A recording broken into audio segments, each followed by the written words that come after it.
You know, I've been trying to analyze my thoughts lately. I was swayed over to the opinion often that I was just getting more cynical as I got older, that maybe my view was narrowing and I was less open to new ideas. However, for those of you who know me well, you know I'm the first one to embrace new technologies. Here at the Chamber, I've always been the one who stood up and said, yes, let's try that. I'm an eternal optimist by nature. So I always hunt down the positive in every single idea, every solution, and even in the outcomes. Optimists are always open to new ideas. But I do confess, the last few years I've become a little over the top frustrated with government, politics, and politicians. So I've now concluded that it isn't me at all. It's the system, the politics, the masters of illusion, the politicians. None of us can understand why Donald Trump is really walking away with the Republican nomination in the U.S. Some of us came to the conclusion that, well, maybe the American voters are a little bonkers. But I'm afraid it's not that. A lot of people tune into our Chamber Web TV during election time because I do one-on-one interviews with all of the candidates. And now I'm going to maybe put a little blame on myself. I tell every single one of them that these interviews are for the viewing public to get a first-hand look at you in a non-confrontational position. They get to read your personality, understand you, the person, and hopefully they figure out through these videos who would best represent them. I tell them, make no mistake about it. People don't listen to what you say, they listen to how you say it. Like the Donald. He's clearly demonstrating what the vast majority of the electorate feels. He's not saying anything with any substance at all. He's saying it with emotion. He's fed up, and people say, yeah, me too. He says the establishment of government is underperforming, incompetent, and he even uses the words, they are stupid people. And the people say, yes, you're right. You see, the government and politicians have simply ruined the system. It has nothing to do with doing the right thing anymore. It's just about rallying enough people around an idea that you have to get elected, period. Remember in high school when we had school president elections? Who won? The kid that said they'd put a pop machine at every hallway intersection. The right button to push to get the votes. Well, ladies and gentlemen, Mr. Morneau, the federal finance minister, just announced that the federal deficit for 2016 will now be at least $18 billion. They and we are so used to hearing the word billion out of the mouths of politicians, we've lost the ability to rationalize that number. Well, here's a little math lesson. $1 billion is equal to $1,000 million.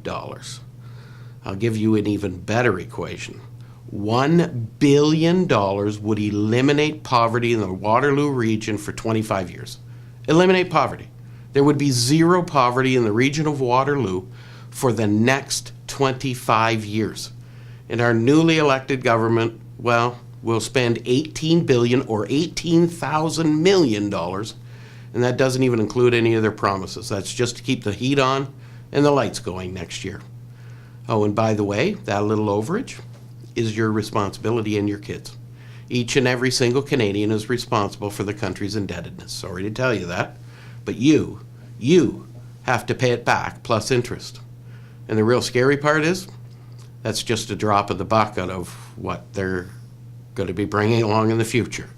For some reason, we the people have become used to government spending our money like it simply grows on trees.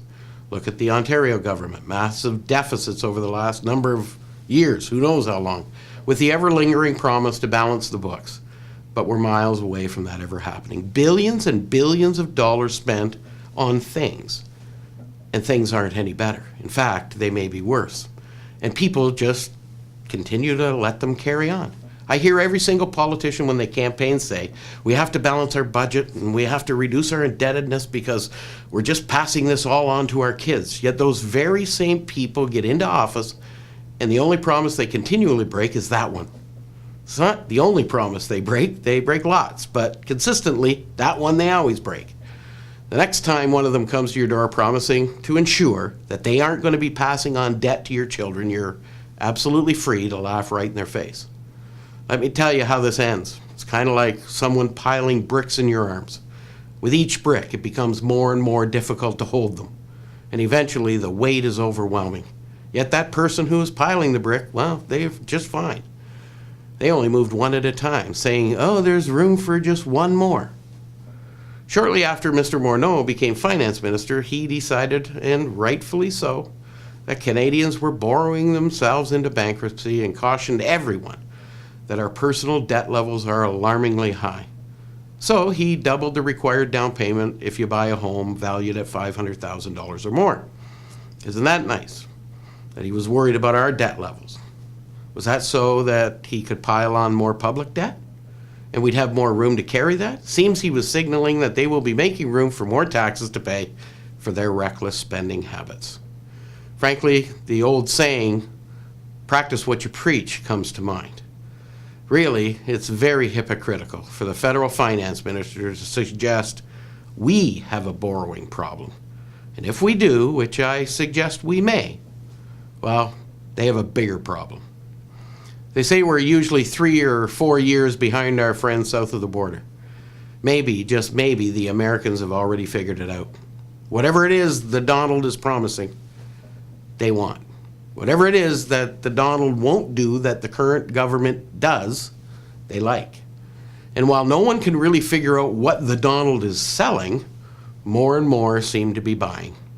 If I was a politician right now looking for a long career in public office, I'd be changing my tune and unpiling the bricks as fast as I possibly could. I'm Greg DeRocher.